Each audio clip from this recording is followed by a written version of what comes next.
A professor stood before his class. When the class began, he picked up a very large and empty jar, and without saying a word, he started to fill it with rocks. He then asked the students if the jar was full.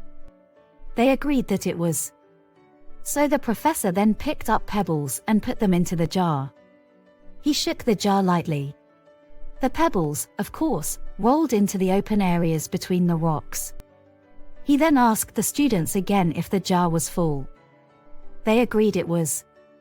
The professor picked up a box of sand and poured it into the jar.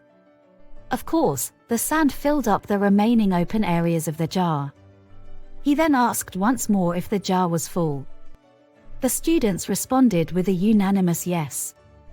"Yes," said the professor, "I want you to see that this jar represents your life. The rocks are the important things, your family, your health, your children, things that if everything else was lost and only they remained, your life would still be meaningful. The pebbles are the other things that matter, like the activities you enjoy doing. The sand is everything else, the small stuff.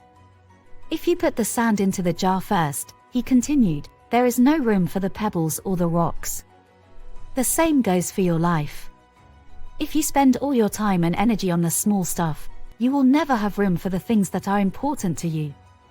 Pay attention to the things that are critical to your happiness." The moral of the story is, take care of the rocks first, the things that really matter. Set your priorities. The rest is just sand. And you, what are your rocks? Do you devote time and energy to them every day?